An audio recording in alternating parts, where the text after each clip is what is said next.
Hello and welcome to the Film Ireland podcast. I'm Gemma Cray and I'm chatting with award-winning director Pat Collins about his new film, Henry Glassie, Fieldwork. So thanks so much for chatting with us, Pat. You're very welcome, Gemma. Henry Glassie Fieldwork is a portrait of the American folklorist and ethnologist Henry Glassie, who's now in his 70s, and it's a look back over his work, his interests, his thoughts. It's a very introspective and meditative piece. It's lovely. Can you describe exactly what a folklorist is? I suppose it's actually a big enough question, really, because it's I suppose what they're looking at is what we call, I suppose, folk traditions or tradition within a culture, and it's I suppose it's the exploration of those traditions within a culture is what folklorists do. So but it covers a wide range of subjects, and I suppose people tend to think that folklore is in the past, but it's I suppose folklore is very much about the present as well, because it's how the past endures in the present, and I think but people tend to kind of pigeonhole it as being something that it's about the traditions that have died out, but it's actually as much about the traditions that are still alive and that are informing today.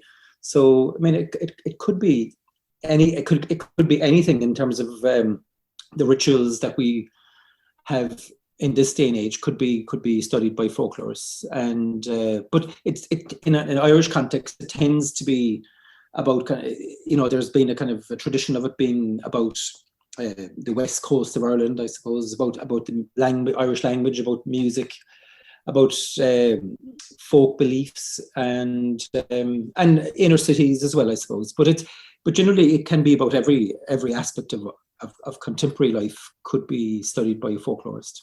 And I suppose Henry has been doing that for the past 50 years.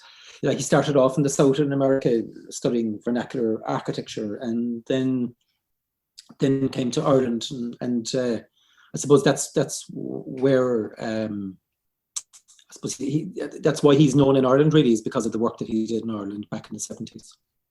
And actually, that's a very interesting thing. So would it be, and actually, especially in a very globalized culture at the moment, would it be celebrating Indigenous cultures as well, that are habits, interpretation, artistic interpretations a lot of the time in Indigenous cultures, like those local. Yeah, I mean, I suppose it does tend to concentrate on the local, and I suppose it tends to look at what, again, in an Irish context, I suppose it would look at like an area like West Cork, or an area like the South Parish in Cork City, or the North Side in Cork City, or it could look at a kind of a mountainous area. It usually kind of tends to kind of be around specific areas, I suppose, and people then study it on a national scale. But but once you go into it, it's very difficult to I suppose a national Irish folklore is quite different, because I think Ireland is so various from region to region that it's very hard to kind of generalize about Ireland and probably most places. But Henry would have when he went to South Fermanagh, he was told that there wasn't much folklore there, and I think that's why he was kind of so determined to go to South Fermanagh, is because that if everyone was looking away from South Fermanagh, he kind of felt like that it was his responsibility to explore it and to study it and to live there. And it's the same with the Appalachian Mountains in the South in America. He studied architecture, but he also studied music, or he also started recording a lot of the folk singers that were living in up the mountains in the Appalachian Mountains and around Virginia and North Carolina. And so I think his initial interest was architecture, and his second interest in was actually was music. But then once he became interested in the architecture and the music, he became interested in everything and how those people live their lives. So he kind of went into pottery, went into, I suppose what he would say is that he studies what each area considers to be excellent. I mean, it's kind of, and I suppose, again, in an Irish context, you could have one village that's known for its fiddle music, or its you could have another village known for its singing, and another village might be known for its football. It's kind of so it's kind of looking, I suppose what he was doing was trying to look at each particular area and trying to see what was the art form in that area, and to study it and stand with the people and study what they were doing. So. But the arts are very central to it, I think. All right, and very central to what his work. There's a great meta quality to this, because in a huge way with your work and the abstract figures that you choose to celebrate and arts that you choose to celebrate through your work, that you're also a folklorist, examining a folklorist. In many ways, you are documenting these niche areas and of art and creativity, and then observing. So it's you observing him, observing other people, which is interesting. I mean, I suppose like folklore is a social science, but it's kind of I'd normally run in the opposite direction to anything to do with science in some ways. So I'm kind of I suppose I'm more kind of impressionistic, I suppose, to a certain extent. I'm looking at I suppose I was trying to make the film from Henry's standpoint. I thought that it would be interesting to kind of try to make the film as if I was Henry to a certain extent. That I wanted to kind of get him. I wanted to for the person watching the film to feel the way that Henry must feel when he's watching artists working, and to kind of start thinking about the way they're using their hands and what they're making, and the experience that they're bringing to their art form.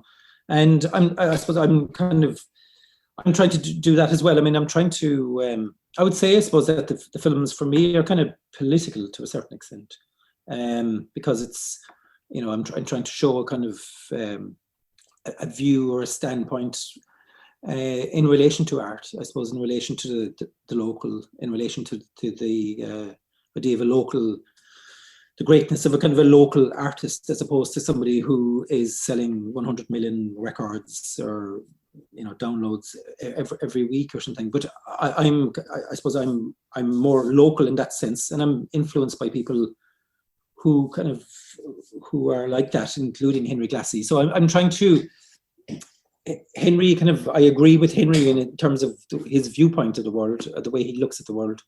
And I'm trying to kind of make the film very close to his viewpoint, because it also is the one I share. But I don't think I could never say that I'm a kind of like a part-time folklorist maybe or something, but I go a certain amount of the journey there, but I'm not methodical in the same way that, say, someone like Henry would be. I'm not, I suppose I was kind of in communication with Henry for the best part of 10 years, but it wouldn't have been, it was maybe 18-month process between shooting and editing, and so it is methodical in terms of filmmaking, but I wouldn't say that it's the same as what a folklorist does.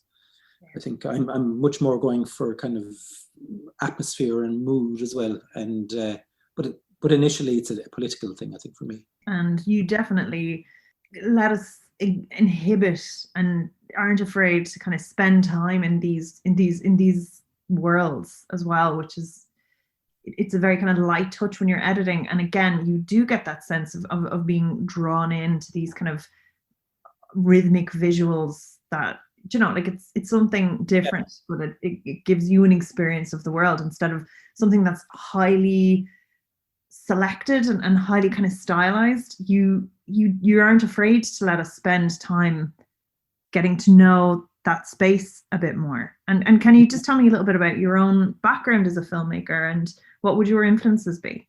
I'm not sure. Depends on how far back you go. I mean, in terms of this documentary, I feel like it's kind of pretty old-fashioned in some ways. Observational, definitely. In the sense that it's actually, there was a series when I was young called Hands, which was a 36-part half-hour series that had looked at different Irish crafts, and everything from somebody who's a blacksmith to making saddles to stonemasons, and it was a beautiful series. It was made by David Shaw Smith, and it was for RTE. And it's I'd kind of watched that series as kind of therapy almost now. But so that's kind of, I mean, that old-fashioned kind of style kind of, I felt was kind of suited to this documentary on Henry Glassie. And I don't kind of think of it, I don't think of it in terms of my influences in terms of documentary. I don't really, I'm not conscious of something like an influence in relation to the Henry Glassie documentary, apart from that series Hens. I think, I suppose I wouldn't tend to, you get a lot of filmmakers now and they write documentaries, and that to me is, unless it's a kind of an essay type film, I can't see the logic in that, or I can't see I wouldn't have any interest in that. And so it's very much kind of going out into the field and kind of, and making the film with a structure and in mind, an idea in mind, but not in terms of, I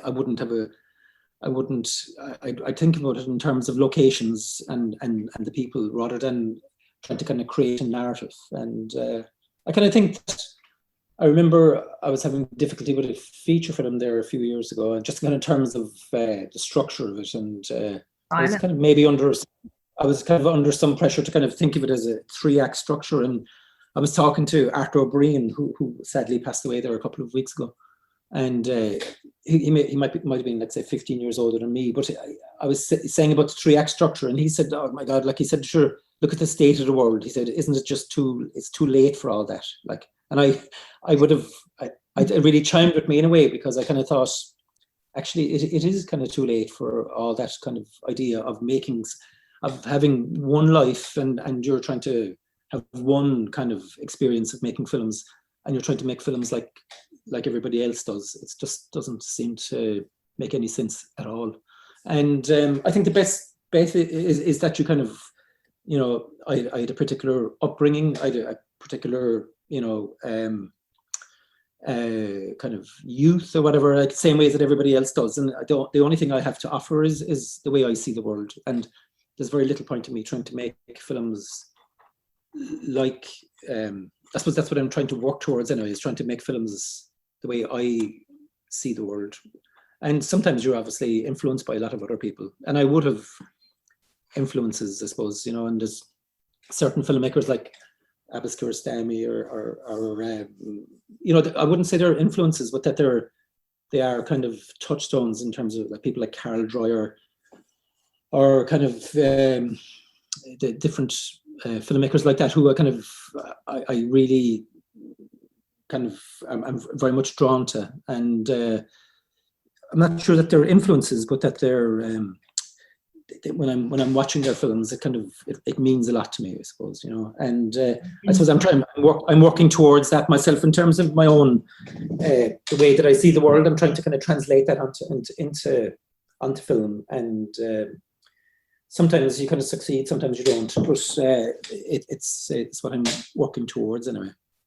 Excellent. And this was something that was funded by Screen Ireland. And again, you traveled, you did a good bit of traveling with it, and it looks stunning.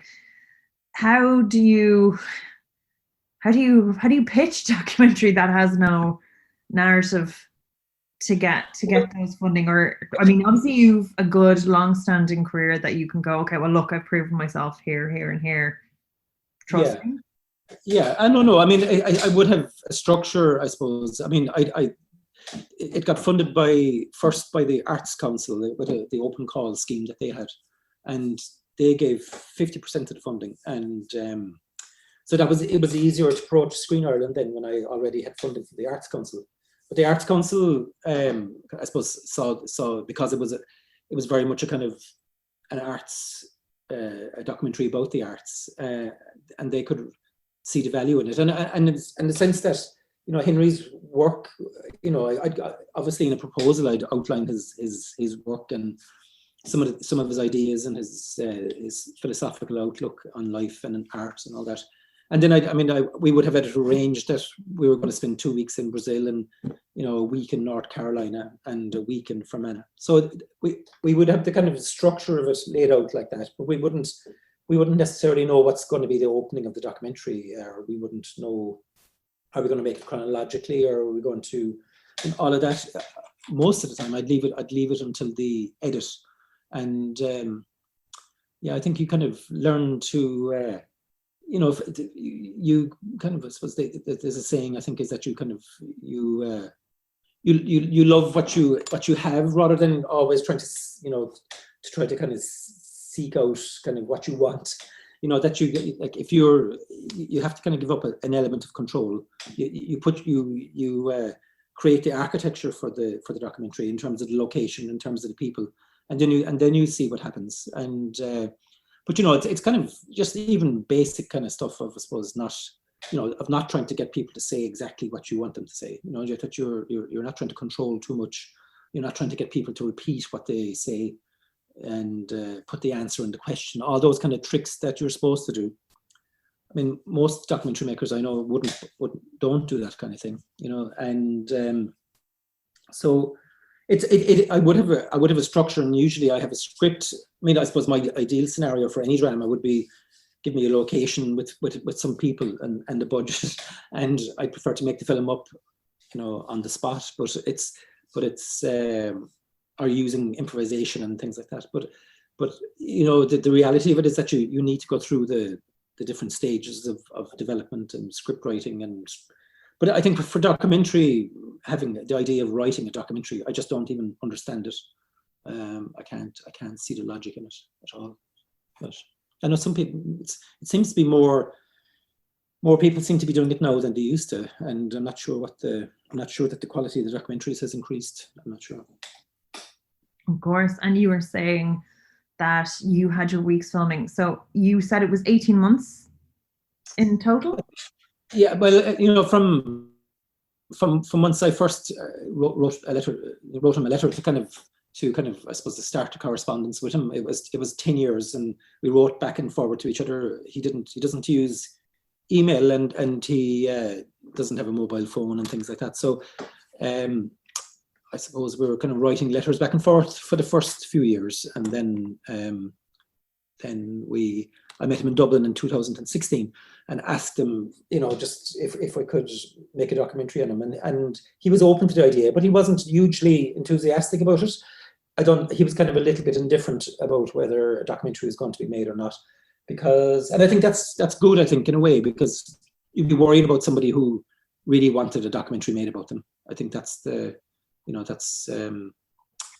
be kind of warning bells for me, I think, if somebody really wanted a film made on themselves.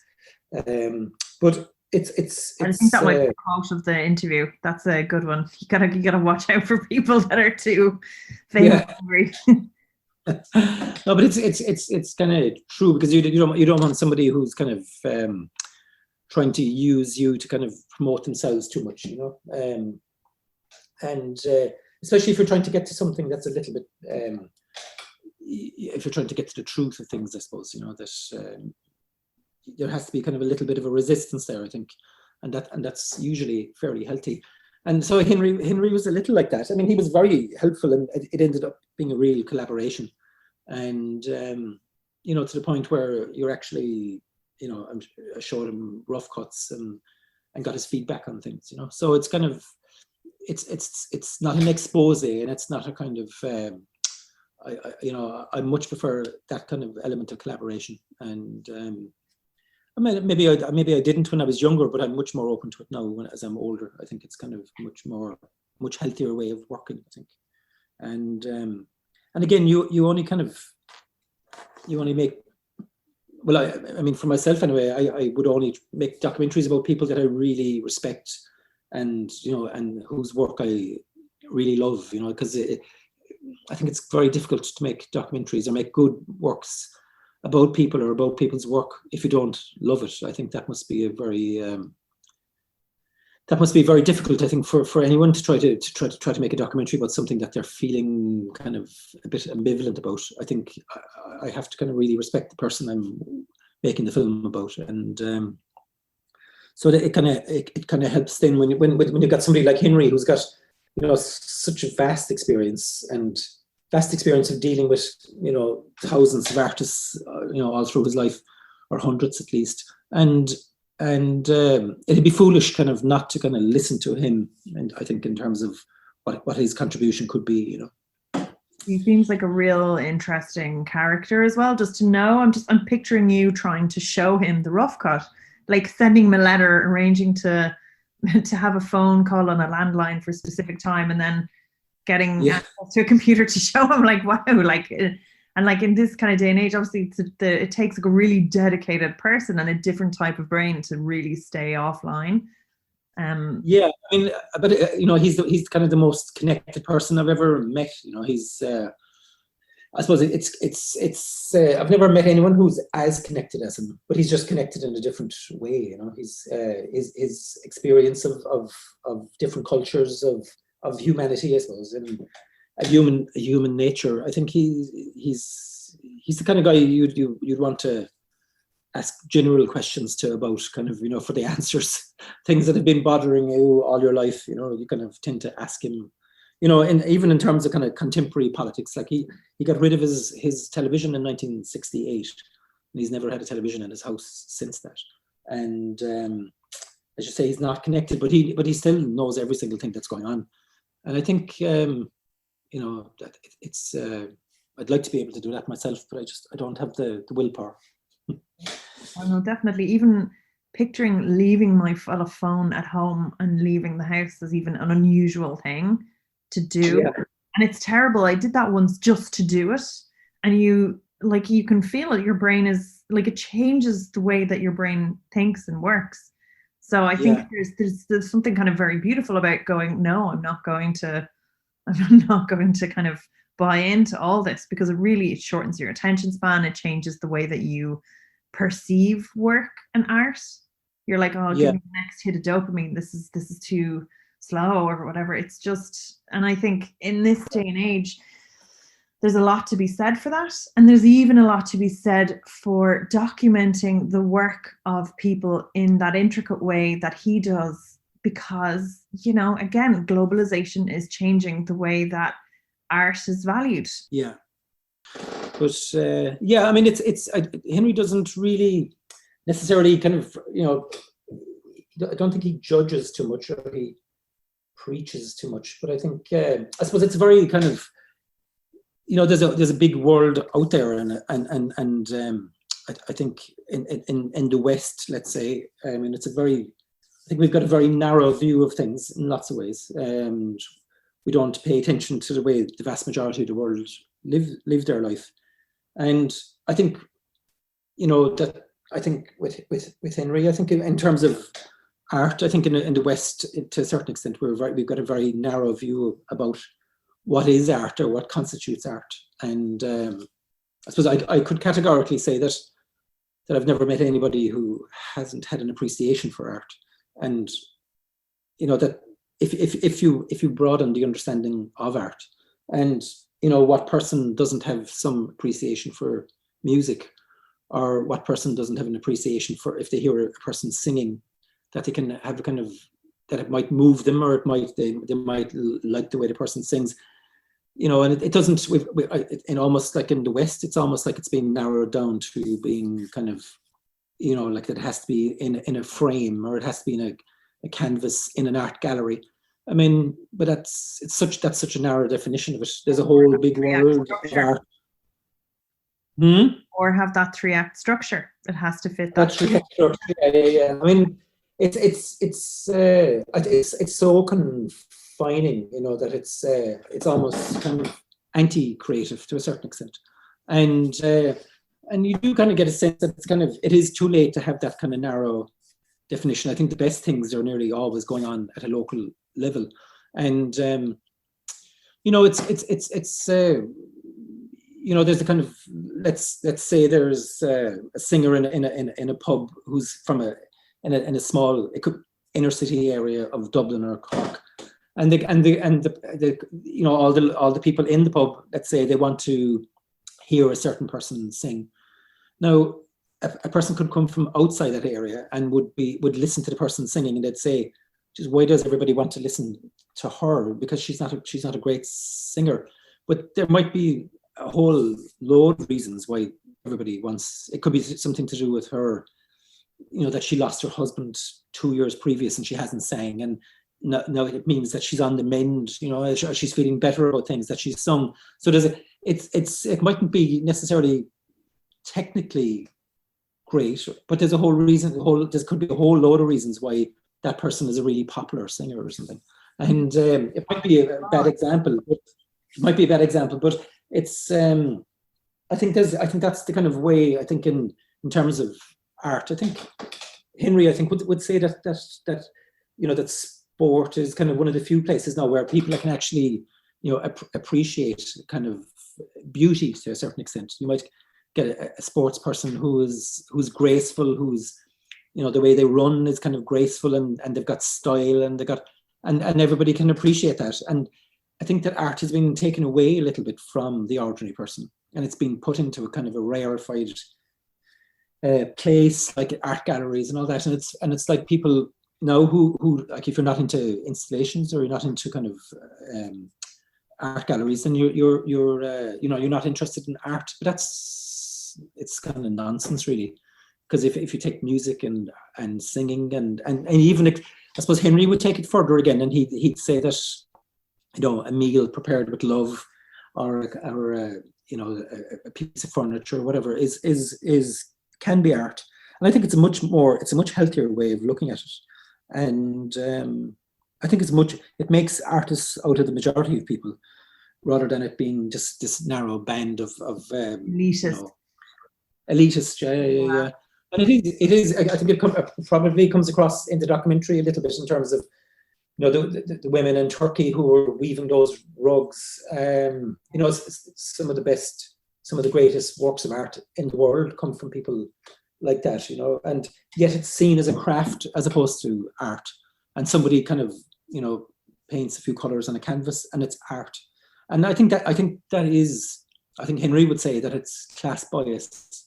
And I think that's true. Gender bias as well. If you look at like types of artwork like that are considered to be in the female domain classically are gendered, like weaving, knitting. Yeah, they're all seen as this like as women's work. So they're not given the gravitas, and you could, you know, do something incredibly beautiful and intricate, and like that, it's a craft.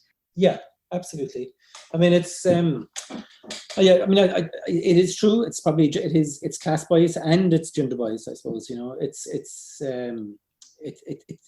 makes no sense really that something like those works of art are kind of seen as being are seen as craft. I mean, I think there's probably a division between crafts and arts. But I mean, I know myself, I mean, some of the best things I've seen have been considered crafts. And I suppose some of the worst things that I've seen have been considered art, you know. And but it's not that I'm trying to kind of negate kind of modern art or anything like that. I mean, you know, we're all influenced by modern art, and modern art elements of it are you know, I suppose but I think modern art comes out of tradition as well, I think, and is influenced by tradition. But there's a kind of a sense that, you know, that as if modern art came out of nowhere. It was built on very strong foundations. The difficulty now is kind of figuring out what comes after modernism, I suppose, in terms of postmodernism. But it's very hard for people to kind of access that, and it's very and it just becomes then more kind of elitist, I think, because people genuinely don't know how to relate to a lot of these things, you know. Yeah. So, but I think it is gender biased as well. I definitely think that, but I would hope that's changing. I'd imagine, you know. Yeah, I think that's it. The first thing is people being aware of those sort of unconscious biases, and then addressing it. I just want to go. So you mentioned again that was 18 months from kind of nailing that funding or writing the first treatment to the final section of the edit process. Yeah, I mean, I suppose, I mean, it might be, yeah, I mean, I actually can't, it was finished actually May last year, and it had its premiere in September in Toronto. So that was, we had filmed in Brazil May 2018. So it's, I think it's, we would have been in pre-production, I suppose, of early 2018. And so it nearly took, by the time it kind of premiered, it was over 18 months, I'd say, you know. And but we would have been developing other stuff at the same time. We shot in Brazil in May. We shot in North Carolina in June, and then we didn't shoot in Ireland until the following March. So it was a long production process, but we weren't working on it continuously. But we kind of broke up the edit into 3 different stages, or 2 different stages anyway. And did you edit as you went, in a sense? Did you? Yeah, we shot in Brazil, and then we edited what we shot in Brazil, and then when we went to North Carolina, we had a pretty good sense of how Brazil was shaping up, and we kind of so it kind of influenced what we did then after that. And then we edited the North Carolina section, and we put them, and we got access to archive, and we edited the Turkish section, and then we shot in Ireland, and then we edited the Irish section, and we actually edited the shape of the film is more or less kind of chronological in how we shot it. It goes from Brazil to North Carolina to Ireland, and that's how we shot it. So it kind of it seemed to be very organic, as they say. Yeah. And I'm always interested in how things shift and change as they get developed. So yeah, when you were kind of chatting with Henry in the very beginning and kind of coming up with your ideas about where you'd follow him to, did it change much in that final edit from what your idea was in the beginning? I don't think so. Not in terms of the the structure. I don't think. You know, maybe I don't think I had the structure worked out in the proposal. But I suppose if you read the original proposal and you saw the finished film, you'd say that they're very, very close, or at least the spirit of it is very close anyway. And I suppose that would be true of most of the works, even with drama, I'd still be continuously shooting new scenes that aren't scripted when you're shooting, and you're sometimes getting characters on the spot to act that you hadn't necessarily planned on including, but and just seeing if it works, some energies kind of released by that, and it either works or it doesn't, and you can either include it in the edit or not, and but it's good to have those kind of options. And I think when you're in each location, I think you have to be very alive to what's happening around you. I mean, sometimes that's the trouble with drama as well, is that you're kind of, if everyone's just filming the script, you know, there's a kind of sense, oh, okay, we got that, and that scene's done, and you haven't kind of looked up and looked around you to see what else is going on at the same time. So it's always nice to have a bit of flexibility tied into the kind of the schedule, so that you can work later one day or work earlier another day, or you have time to try out things that aren't scripted or aren't already in your head. And I think, I mean, I'm not sure how people do kind of storyboards and all that kind of thing. I mean, I don't ever work like that. I much prefer to work in a real location with and use the location that you're filming to spark all the ideas, you know. And so it's different for everybody. Some people need the control, and I'm trying to get away from that. I try to do another style, really, kind of where it's not that I'm kind of blasé or kind of it's just to see what each, I suppose, is to kind of milk the kind of potential of each location, rather than just trying to kind of get a scene, you know. That's kind of doesn't. Again, I think you can waste a lot of good energy by just kind of only going out with a very set idea of what you want to do. I think it's much better to be alive in the moment and improvise if you have to or whatever. It's kind of, or even in terms of for me, I hardly work on lists of questions anymore, because obviously when I started off, I did, and I did something and I had a list of questions and I would work by that list of questions. But now I would do research and all that, but I kind of prefer to kind of have a conversation with somebody and see where that leads, rather than trying to shape the structure of the interview. Now, if I was doing something for prime time, it would be a different approach. But the kind of, let's say, creative documentaries if you're working in kind of creative documentary, then you're better off trying to be creative rather than trying to do things that are very, completely structured, I think. And like that you would have done working for a broadcast, what would be the differences there in how you'd approach a subject? I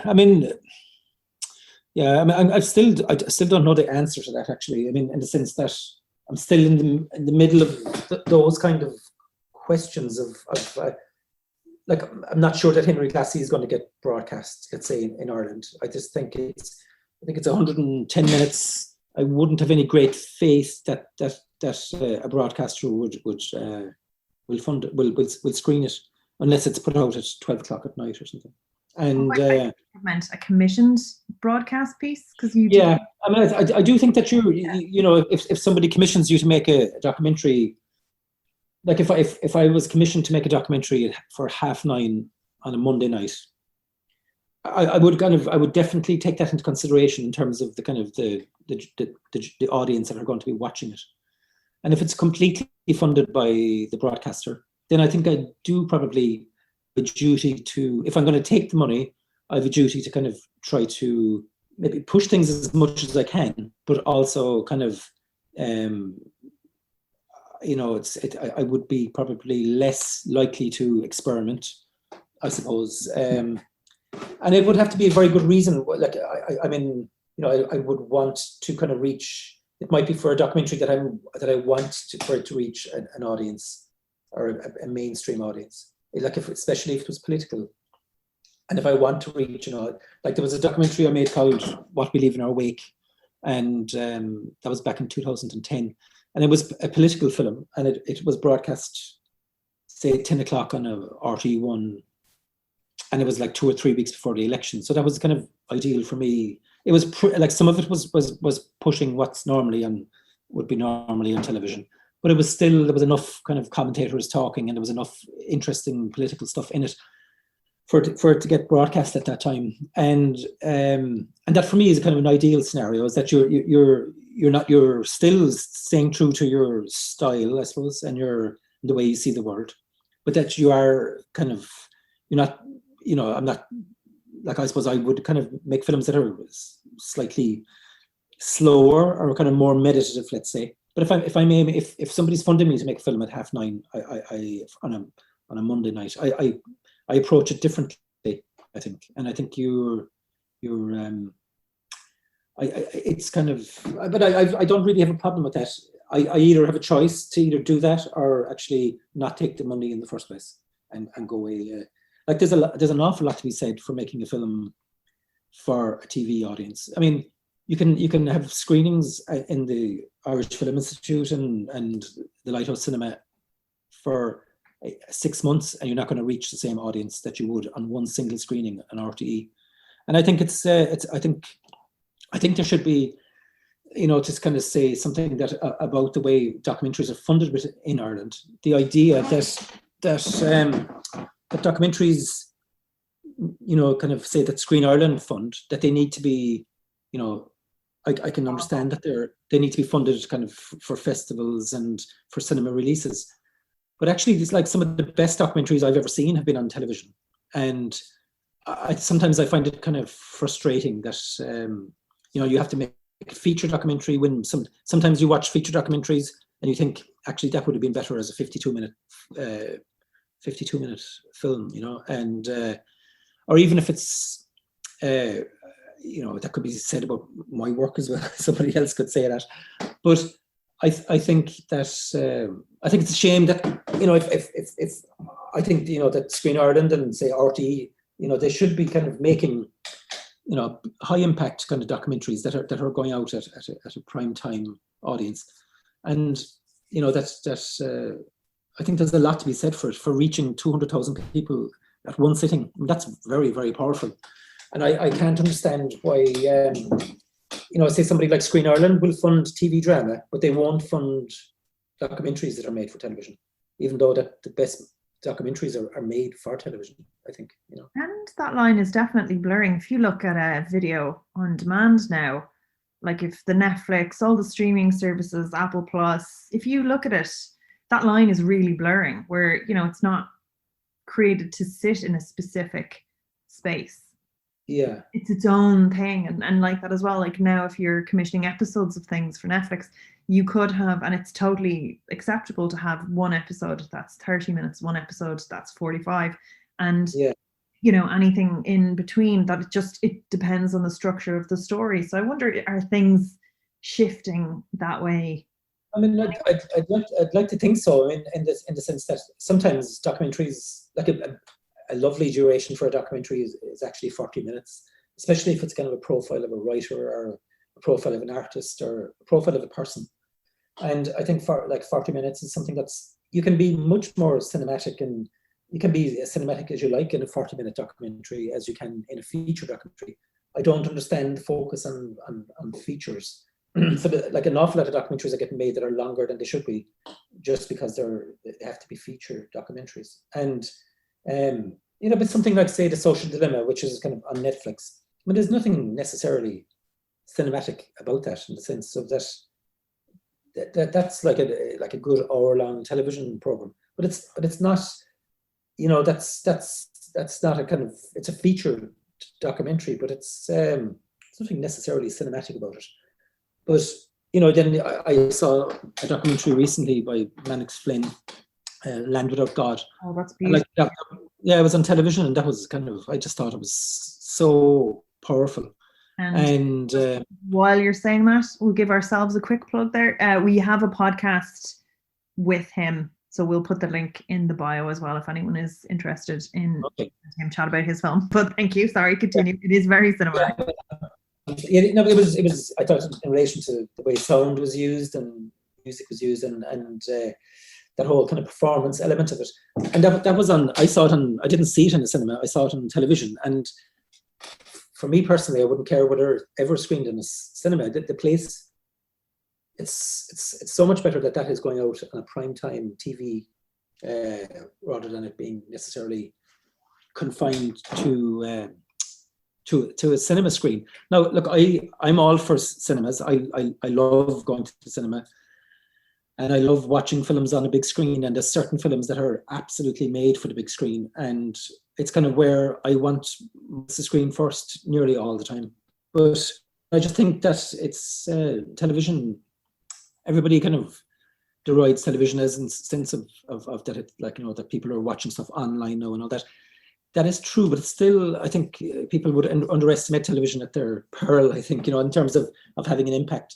And I thought, for me, like Land Without God on television was a powerful thing in itself. And I think it's I'd like to see more of that, I suppose, Just, can you tell me a little bit, has Glassie seen it? Henry, has he Yeah, he actually went to Toronto actually with Pravina Shokla, his wife, and with Tina O'Reilly, the producer. So he's seen it, and he's done a few Q&As, and so he's very much kind of I suppose he likes it himself, I suppose. He feels that his work is well represented, and that the artists that he studies or the artists that he works with are kind of represented well as well. So he's kind of, I suppose, it is a kind of a recognition of the work that he's done over the last 50 years. And he's humble, but he also knows that it's kind of that I think that it's made out of love, I suppose, for the work that he's done and for himself. And I suppose so I think he's appreciative of it, I suppose, and I'm kind of I kind of, it's amazing in some ways that it's kind of got funded. I mean, when you imagine it, I mean, I just heard him talking on the radio 10 years ago on RT1, talking with Vincent Woods, and I did immediately kind of get a kind of I wanted to. I knew that that he made such an impact that it was going to stay with me. But so it's kind of it's a great kind of pleasure, I suppose, to be able to say that the initial spark that happened 10 years ago kind of came to fruition. You know, just you have to kind of stay on the bus with the idea, you know, and keep going until the end. You know, you can't be given up. Tenacity, there's a lot to be said for it in getting things across the line, especially documentaries that can be a passion project, that there's something, and sometimes it can be the right time for something as well. Exactly, yeah, but you never, if you think it's too much the right time for it, it's probably too late. You know, if you're doing something that's going to take a couple of years to make, by the time, you know, I've never really had films screen at, say, a documentary festival like Amsterdam now, or you know, because they always go on what's kind of, it's almost like what's trending this year, you know. And but if you're trying to anticipate what the trends are, you're already too late. You have to kind of, you know, the festival directors are plucking themes, and you know, they see what's out there already, and they're kind of putting together themes. And I think you can't be trying to second guess kind of what festivals want, or I think you can strike it lucky, or you can strike it, you know, or you can be unlucky, you know.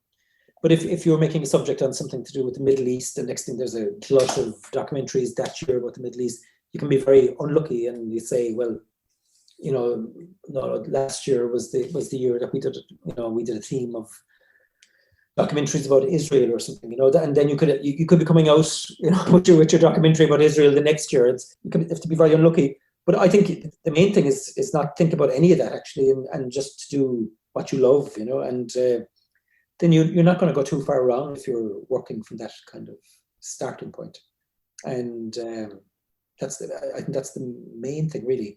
Trying to anticipate curves and trends and all that it's a different business. I think it's more to do with advertising than documentary making. Yeah, that's a nice place to leave it. We'll do what you love. So thank you so much for chatting with us. Thank you. Thanks very much for the opportunity.